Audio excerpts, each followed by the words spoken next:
مولا علی شیر خدا نے ایک دن دیکھا کہ کتنے دن گزر گئے، سیدہ فاطمہ نے نہ کھایا کچھ نہیں۔ اصرار کیا کہ فاطمہ چلو یہاں نہیں تو حضور کے کاشانہ نور پہ چلی جاؤ، باپ کے گھر کی تو بیٹی ملکہ ہوتی ہے نا، تو وہاں چلی جاؤ۔ حضرت فاطمہ حضور کے کاشانہ نور پہ آئیں، بڑے ہی خوبصورت لفظ ہیں۔ بیٹوں کو دیکھ کے بھی بندہ جوان ہوتا ہے، پر بیٹیاں بھی بڑی پیاری ہوتی ہیں۔ حضرت ام ایمن کہتی ہیں میں حضور کے پاس بیٹھی تھی جب حضرت فاطمہ نے دروازے پہ دستک دی، باہر سے دستک دی، اور حدیث کے لفظ کیا ہیں؟ حضرت فاطمہ نے باہر سے دستک دی تو محبوب اندر سے فرمانے لگے ام ایمن دروازہ کھولو۔ یہ دروازہ کھٹکھٹانے کا انداز تو فاطمہ کا ہے، تو فاطمہ ہی ہیں دروازے پہ۔ یہ علی کے گھر کی ہے عزت، علی سے سنتے ہیں، نبی کے گھر کی ہے عزت، نبی سے سنتے ہیں۔ وہ جس نے معزز کیا گھرانے کو، اور حسین پال کے جس نے دیا زمانے کو۔ حضرت سیدہ پاک کا انداز ہے دروازہ کھٹکھٹانے کا۔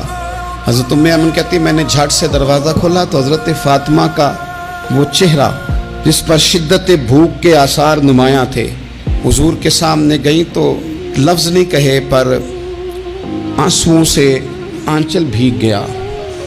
محبوب نے دست شفقت رکھا، فرمایا پتر کیا ہوا؟ عرض کی ابا جی بہت دن بیت گئے، کچھ کھایا نہیں، آج شیر خدا نے کہا ہے کہ حضور کے گھر ہی چلی جاؤ تو وہیں سے کچھ کھا لو، تم یہاں تو مسلسل فاقہ کرتی ہو اور کسی چیز کا سوال نہیں کرتی ہو۔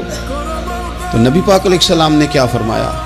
او میرے سنگیو، بچوں کو سہولتیں بھی دو پر انہیں جینے کا سلیقہ بھی سکھاؤ، اپنی اولاد کو نعمتیں بھی دو۔ حضور نے فرمایا اللہ تمہیں وسعت دے تو گھر والوں کو دو، انہیں وسعت بھی دو پر صبر کے سلیقے بھی سکھاؤ، انہیں جینے کا ڈھب بھی سکھاؤ۔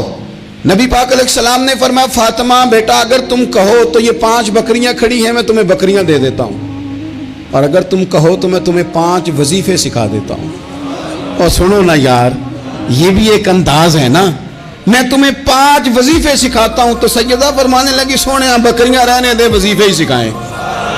کئی دنوں کی بھوک، شدت بھوک، اور میرے بھائی افطار کے وقت، حالانکہ صبح سے صرف روزہ ہوتا ہے، ہفتوں سے نہیں ہوتا، سوائے پانی کے سوجتا ہی کچھ نہیں۔ کہ یا رسول اللہ آپ نہ مجھے 5 وظیفے دے دیں۔